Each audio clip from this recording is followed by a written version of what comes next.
We welcome you in to a Wednesday edition of the Bruce Hooley Show. It was not a senior moment. It was not the product of a childhood stutter. What Joe Biden said last night about Trump supporters was not even him saying the quiet part out loud. It was him saying, once again, the loud part out loud when he called Trump supporters garbage. It is trying to be excused by a Joe Biden tweet. By commentators on the left, by Kamala Harris and others, but it is an absolute, indisputable demonstration of what Democrats think of you and have thought of you and me for a very long time. This predates Donald Trump's arrival on the political scene. A lot of times you will hear, oh, that moment Trump came down the golden escalator at Trump Tower, that just changed American politics forever, and that's when the hatred. No. Barack Obama called you bitter clingers before Donald Trump entered any political race. They have a disdain for people of faith. They have an utter disdain and contempt for people who disagree with them. They do not want to engage in civil political discourse about policies. They began under Obama to dismiss your disagreement as racism, and their criticism of you on a political and, more importantly, personal level has only become more ardent and more hateful ever since. Joe Biden is, of course, senile, and yet you do not get any forgiveness from us for the fact that he is old and addled. You cannot leave someone in place in the most important position in the world, Commander-in-Chief of the United States of America. And then when he says something or does something stupid, say, well, give him a break, he's old. He shouldn't be in the Oval Office, and he is in the Oval Office because the person running to succeed him in the Oval Office on the Democratic side of the aisle, Kamala Harris, refuses to do her duty and 25th Amendment him out of office, which is her role as the Vice President of the United States.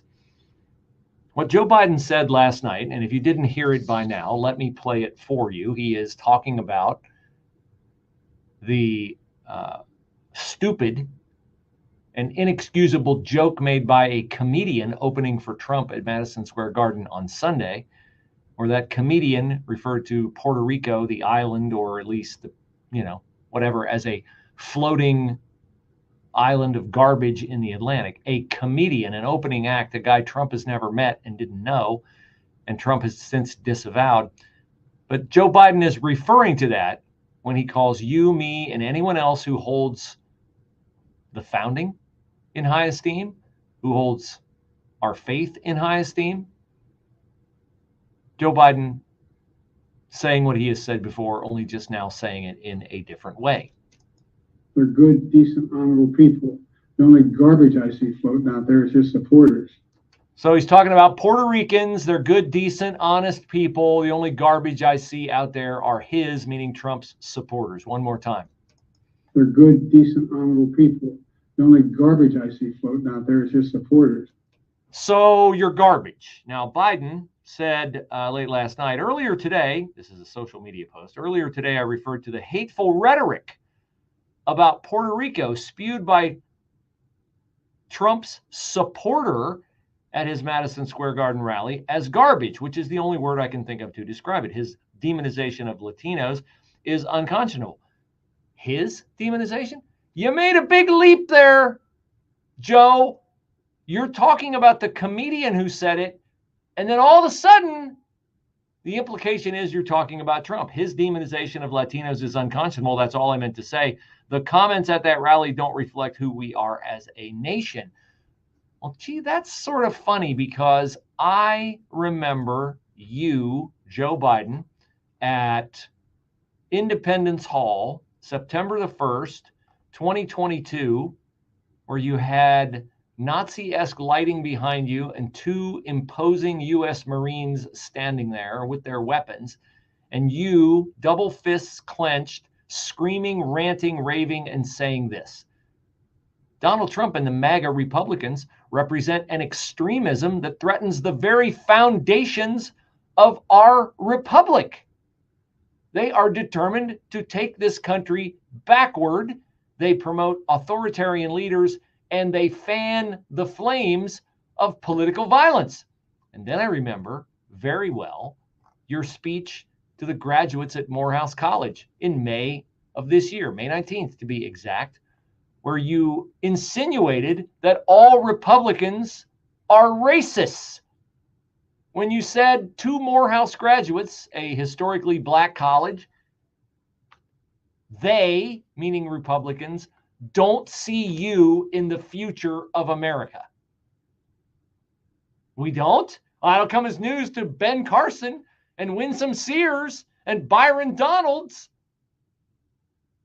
who are, of course, African-American legislators who just don't happen to share the if you are black, you must vote Democrat view of life, the prism through which Joe Biden and Kamala Harris see everything. Now, speaking of Kamala Harris, which I wish I didn't have to do, she was on the tarmac today at Andrews Air Force Base, heading out for campaign appearances, and she was asked about her reaction to Joe Biden's comment last night labeling all Trump supporters, and we're 50-50 in the polls, she was asked about Biden's comment labeling Trump supporters as garbage. Listen, I think that, first of all, he clarified his comments, but let me be clear, I strongly disagree with any criticism of people based on who they vote for. You heard my speech last night and continuously throughout my career. I believe that the work that I do is about representing all the people, whether they support me or not. And as President of the United States, I will be a president for all Americans, whether you vote for me or not. Well, that's a relief. She'll be a president for all Americans. You know who'll be really, really relieved about that? The women who've been imprisoned for praying outside an abortion clinic, including that black mom that I told you about like a week ago.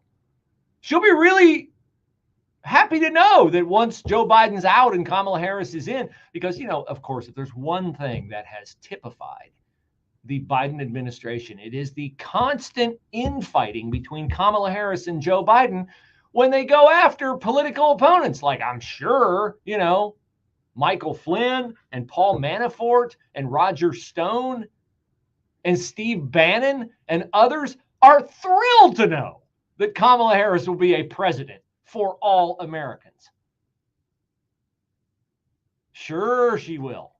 Sure, she will. Now, then she was asked on the tarmac if she had spoken to Joe Biden about his comments last night that all Trump supporters are garbage. This is a very telling comment because, you know, late last night, the Democrats are in damage control. They got Politico misquoting Joe Biden, saying he didn't say what we clearly heard him say and watched him say on video. They got CNN people apologizing and blaming it on the fact that, he had a childhood stutter and this is what I heard. But, you know, did Joe Biden call Kamala last night and say, first, I want to apologize for stealing all the headlines from your big closing argument speech on the ellipse outside the White House, right in my own backyard. Sorry about that. And did she mention, because you know she'd heard about it by then, the fact that he called Trump supporters garbage? Did it come up in their conversation? He did call me last night, but this didn't come up. He did call me last night, but that didn't come up. What does that tell you? What does that tell you? It tells you that it was not a big deal to them until it was a big deal to you, until they weighed the political consequences of it. James Freeman, Wall Street Journal. Absolutely right. I think it's a little strange that Joe Biden apologized. This seems kind of consistent with the message here. I understand the vice president talked about unity Tuesday, but she also called Trump a petty tyrant, a threat to the country. She attacked the Supreme Court. This has been a nasty, divisive message. And with President Biden, this is kind of consistent. We recall him going after states that required voter ID as Jim Crow 2.0. You look at his divisive speech at Morehouse College in the spring. He sees America as structurally racist. This is really not new for him, and it's not that different from the rhetoric she's offering. Obviously, for tactical reasons, they thought he had gone too far and felt the need to apologize. But sadly, I don't think it's that out of character for him or that far off from what she's saying.